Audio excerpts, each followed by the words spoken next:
ಜ್ಞಾನದೇಗುಲ YouTube ಚಾನಲ್ಗೆ ನಿಮಗೆಲ್ಲರಿಗೂ ಆತ್ಮೀಯವಾದ ಸ್ವಾಗತ. ಇಂದಿನ ನನ್ನ ವಿಡಿಯೋ ಬಂದ್ಬಿಟ್ಟು ಸಂವಿಧಾನ ರಚನೆ ಎಂಬ ವಿಷಯದ ಮೇಲೆ ಇವತ್ತಿನ ವಿಡಿಯೋ ಇರುತ್ತೆ. ನನ್ನ ಈ ವಿಡಿಯೋ ನಿಮಗೆ ಇಷ್ಟವಾದಲ್ಲಿ ಲೈಕ್ ಮಾಡಿ, ಶೇರ್ ಮಾಡಿ, ಸಬ್ಸ್ಕ್ರೈಬ್ ಮಾಡಿ ಮತ್ತು ನಿಮ್ಮ ಅಭಿಪ್ರಾಯವನ್ನು ಕಮೆಂಟ್ ಮಾಡಿ. ಭಾರತದ ಸಂವಿಧಾನ ರಚನೆ. ಭಾರತದ ಸಂವಿಧಾನವು ಸಂವಿಧಾನ ರಚನಾ ಸಭೆಯಿಂದ ರಚಿಸಲ್ಪಡುತ್ತದೆ. ಸಂವಿಧಾನ ರಚನಾ ಸಭೆ ಇದು ಮೇನ್ ಇಂಪಾರ್ಟೆಂಟ್. ಈ ಟಾಪಿಕ್ ಒಳಗೆ ಇದು ಮೇನ್ ಇಂಪಾರ್ಟೆಂಟ್ ವರ್ಡ್ ಆಗಿರ್ತೈತಿ. 1922ರಲ್ಲಿ ಗಾಂಧೀಜಿಯವರು ತಮ್ಮ ಯಂಗ್ ಇಂಡಿಯಾ ಪತ್ರಿಕೆಯಲ್ಲಿ ಸ್ವಾತಂತ್ರ್ಯ ಎಂಬ ಶೀರ್ಷಿಕೆಯ ಅಡಿಯಲ್ಲಿ ಲೇಖನವನ್ನು ಪ್ರಕಟಿಸುವುದರ ಮೂಲಕ ಭಾರತಕ್ಕೆ ಸಂವಿಧಾನದ ಅಗತ್ಯತೆಯನ್ನು ಮೊದಲು ಪ್ರತಿಪಾದಿಸಿದರು. ಮಹಾತ್ಮ ಗಾಂಧೀಜಿಯವರು ಏನು ಮಾಡ್ತಾರೆ ಅಂತಂದ್ರೆ 1922ರೊಳಗೆ ಮಹಾತ್ಮ ಗಾಂಧೀಜಿಯವರ ಒಂದು ಪತ್ರಿಕೆ ಐತಿ. ಯಾವುದು? ಯಂಗ್ ಇಂಡಿಯಾ ಪತ್ರಿಕೆ. ಈ ಪತ್ರಿಕೆಯೊಳಗೆ ಏನು ಮಾಡ್ತಾರೆ ಅಂತಂದ್ರೆ ಒಂದು ಲೇಖನವನ್ನು ಪ್ರಕಟಣೆ ಮಾಡ್ತಾರೆ. ಯಾವ ಶೀರ್ಷಿಕೆ ಅಡಿಯಲ್ಲಿ? ಸ್ವಾತಂತ್ರ್ಯ ಎಂಬ ಶೀರ್ಷಿಕೆ ಅಡಿಯಲ್ಲಿ.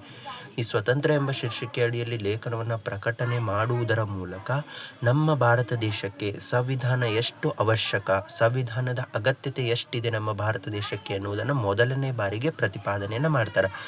ಇನ್ನು ನೆಕ್ಸ್ಟ್ 1934ರಲ್ಲಿ ಎನ್ ರಾಯ್ ಅವರು ಭಾರತಕ್ಕೆ ಸಂವಿಧಾನ ರಚಿಸಲು ರಚನಾ ಸಭೆಯ ಅಗತ್ಯತೆಯನ್ನು ಮೊದಲು ಪ್ರತಿಪಾದಿಸಿದರು. 1934ರೊಳಗೆ ಏನಾಗುತ್ತೆ ಅಂದರೆ ಎನ್ ರಾಯ್ ಅವರು ಏನು ಮಾಡ್ತಾರೆ ಅಂದ್ರೆ ಭಾರತಕ್ಕೆ ಸಂವಿಧಾನ ರಚಿಸಲು, ಭಾರತಕ್ಕೆ ಒಂದು ಸಂವಿಧಾನ ರಚನೆ ಆಗಬೇಕಂದ್ರೆ ಮೊದಲು ಸಂವಿಧಾನ ರಚನಾ ಸಭೆ ರಚನೆ ಆಗಬೇಕು.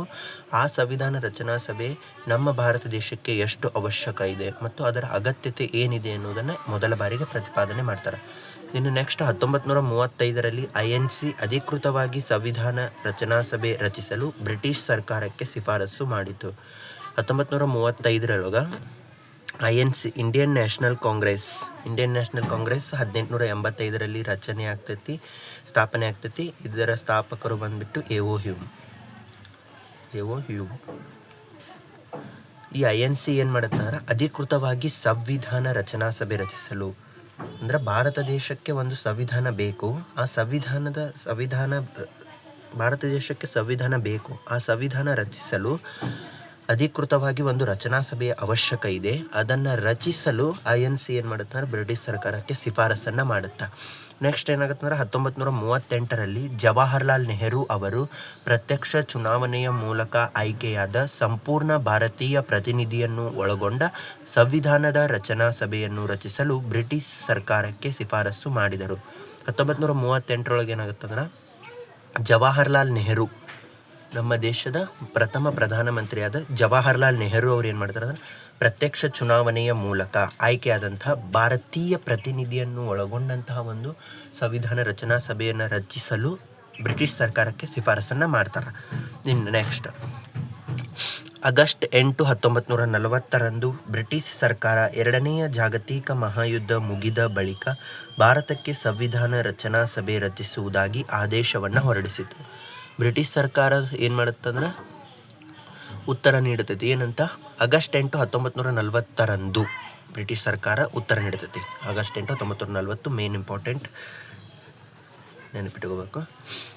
ಬ್ರಿಟಿಷ್ ಸರ್ಕಾರ ಏನಾಗುತ್ತೆ ಅಂದರೆ ಎರಡನೆಯ ಜಾಗತಿಕ ಮಹಾಯುದ್ಧ ಮುಗಿದ ಬಳಿಕ ಭಾರತಕ್ಕೆ ಸಂವಿಧಾನ ರಚನಾ ಸಭೆಯನ್ನು ರಚಿಸಿ ಕೊಡ್ತೀವಿ ಅಂಥೇಳಿ ಆದೇಶವನ್ನು ಹೊರಡಿಸುತ್ತೆ ಮತ್ತು ಅದರ ಉತ್ತರವನ್ನು ನೀಡ್ತೈತಿ. ಯಾವಾಗ? ಆಗಸ್ಟ್ 8, 1940 ಮೇನ್ ಇಂಪಾರ್ಟೆಂಟ್, ನೆನಪಿಟ್ಕೋಬೇಕು. ಏನು ಎರಡನೇ ಜಾಗತಿಕ ಯುದ್ಧ ಮುಗಿದ ಬಳಿಕ ನಿಮಗೆ ಸಂವಿಧಾನ ರಚನಾ ಸಭೆಯನ್ನು ರಚಿಸಿ ಕೊಡ್ತೀವಿ ಅಂಥೇಳಿ ಶಿಫಾರಸನ್ನು ಮಾಡಿರ್ತೈತಲ್ಲ ಅಥವಾ ಆದೇಶವನ್ನು ಹೊರಡಿಸಿರುತ್ತಲ್ಲ, ಈ ಆದೇಶ ಹೊರಡಿಸಿದ ಈ ದಿನವನ್ನು ಅಂದ್ರೆ ಆಗಸ್ಟ್ 8 ಏನಂತಾರಂದ್ರೆ ಆಗಸ್ಟ್ ಕೊಡುಗೆ ಅಥವಾ ಆಗಸ್ಟ್ ಆಫರ್ ಅಂತೇಳಿ ಕರೀತಾರೆ.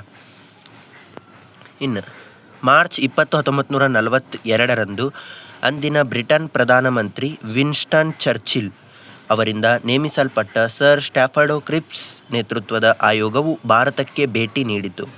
ಮಾರ್ಚ್ 20, 1942ರಂದು ಅಂದಿನ ಬ್ರಿಟನ್ ಪ್ರಧಾನಮಂತ್ರಿ 1940ರೊಳಗೆ ಬ್ರಿಟನ್ನ ಪ್ರಧಾನಮಂತ್ರಿ ಆದಂತಹ ವಿನ್ಸ್ಟನ್ ಚರ್ಚಿಲ್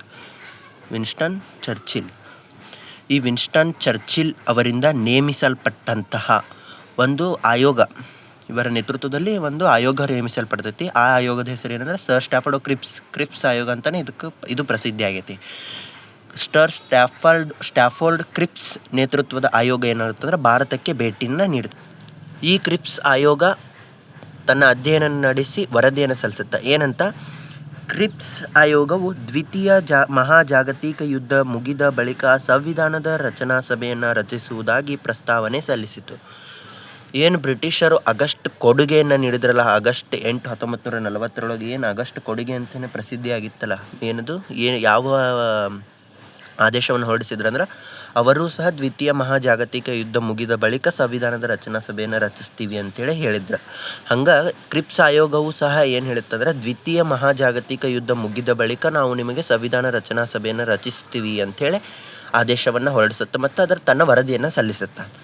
ಇನ್ನು very important note, very important ಏನಾಗ್ತದೆ, ಮಹಾತ್ಮ ಗಾಂಧೀಜಿಯವರು ಕ್ರಿಪ್ಸ್ನ ಪ್ರಸ್ತಾವನೆಯನ್ನು ಉದ್ದೇಶಿಸಿ ಪೋಸ್ಟ್ ಡೇಟೆಡ್ ಚೆಕ್, ಅಂದರೆ ಮುಳುಗುತ್ತಿರುವ ಬ್ಯಾಂಕಿಗೆ ಮುಂದಿನ ದಿನಾಂಕದ ಚೆಕ್ ಎಂದು ಅಭಿಪ್ರಾಯವನ್ನು ವ್ಯಕ್ತಪಡಿಸಿದರು. ಮಹಾತ್ಮ ಗಾಂಧೀಜಿಯವರು ಏನು ಮಾಡ್ತಾರೆ ಅಂತಂದ್ರೆ, ಈ ಕ್ರಿಪ್ಸ್ ಆಯೋಗದ ವರದಿಯನ್ನು ಅಥವಾ ಅದರ ಪ್ರಸ್ತಾವನೆಯನ್ನು, ಏನಿಲ್ಲ 2ನೇ ಜಾಗತಿಕ ಯುದ್ಧ ಮುಗಿದ ಬಳಿಕ ಸಂವಿಧಾನ ರಚನಾ ಸಭೆ ರಚಿಸ್ತೀವಿ ಅಂತ ಹೇಳಿತ್ತಲ್ಲ, ಅದರ ಕುರಿತು ಮಹಾತ್ಮ ಗಾಂಧೀಜಿಯವರು ಏನು ಹೇಳ್ತಾರೆ ಅಂದ್ರೆ, ಪೋಸ್ಟ್ ಡೇಟೆಡ್ ಚೆಕ್ ಅಂದರೆ ಮುಳುಗುತ್ತಿರುವ ಬ್ಯಾಂಕಿಗೆ ಮುಂದಿನ ದಿನಾಂಕದ ಚೆಕ್ ಎಂದು ಅಭಿಪ್ರಾಯವನ್ನು ವ್ಯಕ್ತಪಡಿಸ್ತಾರೆ. ನೆಕ್ಸ್ಟ್ ಏನಾಗುತ್ತಂದ್ರೆ, ಮಾರ್ಚ್ 24, 1946 ಅಂದಿನ ಬ್ರಿಟನ್ ಪ್ರಧಾನಮಂತ್ರಿ ಕ್ಲೆಮೆಂಟ್ ಆಟ್ಲಿ ಅವರಿಂದ ನೇಮಿಸಲ್ಪಟ್ಟ ಈ ಕೆಳಗಿನ 3 ಒಳಗೊಂಡ ಕ್ಯಾಬಿನೆಟ್ ನಿಯೋಗವು ಭಾರತವನ್ನು ತಲುಪಿತು. ಮಾರ್ಚ್ 24, 1946 ಅಂದಿನ ಬ್ರಿಟನ್ ಪ್ರಧಾನಮಂತ್ರಿ ಯಾರಿರ್ತಾರೆ ಅಂದ್ರೆ ಕ್ಲೆಮೆಂಟ್ ಆಟ್ಲಿ ಇವರಿಂದ ನೇಮಿಸಲ್ಪಟ್ಟಂತಹ ಈ ಕೆಳಗಿನ 3 ಒಳಗೊಂಡಂತಹ, ಅಂದ್ರೆ ಇಲ್ಲಿ 3 ಜನ ಅದರ. ಯಾರ್ಯಾರಂತಂದ್ರೆ lord Pethick Lawrence, A.V. Alexander, sir Stafford Cripps. ಈ 3 ಜನರನ್ನು ಒಳಗೊಂಡಂತಹ ಅಥವಾ ಈ 3 ಜನರ ನೇತೃತ್ವದಲ್ಲಿ ಕ್ಯಾಬಿನೆಟ್ ನಿಯೋಗವನ್ನು ಭಾರತಕ್ಕೆ ಕಳಿಸ್ತಾರೆ. ಯಾರು? ಅಂದಿನ ಬ್ರಿಟನ್ ಪ್ರಧಾನಮಂತ್ರಿ ಆದಂಥ ಕ್ಲೆಮೆಂಟ್ ಆಟ್ಲಿ. ಇನ್ನು ಈ ಕ್ಯಾಬಿನೆಟ್ ಆಯೋಗ ಏನಾಗುತ್ತಂದ್ರೆ, ಭಾರತದೊಳಗೆ ಅಧ್ಯಯನವನ್ನು ನಡೆಸಿ ಅಂತಿಮವಾಗಿ ತನ್ನ ವರದಿಯನ್ನು ಮೇ 16, 1946 ಸಲ್ಲಿಸುತ್ತೆ. ಯಾವಾಗ? ಮೇ 16, 1946 ಕ್ಯಾಬಿನೆಟ್ ಆಯೋಗ ಅಥವಾ ಕ್ಯಾಬಿನೆಟ್ ನಿಯೋಗ ಏನಾಗುತ್ತೆ ಅಂದರೆ ತನ್ನ ಅಂತಿಮ ವರದಿಯನ್ನು ಸಲ್ಲಿಸುತ್ತೆ. ಕ್ಯಾಬಿನೆಟ್ ನಿಯೋಗವು ಸಲ್ಲಿಸಿದಂತಹ ಅಂತಿಮ ವರದಿಯೊಳಗೆ ಏನೇನೆಲ್ಲ ಇತ್ತು ಅನ್ನೋದನ್ನು ನೋಡೋಣ. ಕ್ಯಾಬಿನೆಟ್ ಆಯೋಗದ ಪ್ರಮುಖ ಶಿಫಾರಸುಗಳು ಯಾವ್ಯಾವು? 1ನೇದು, ಪ್ರತ್ಯೇಕ ಪಾಕಿಸ್ತಾನ ರಚನಾ ಬೇಡಿಕೆಯನ್ನು ತಿರಸ್ಕಾರ ಮಾಡಿತು.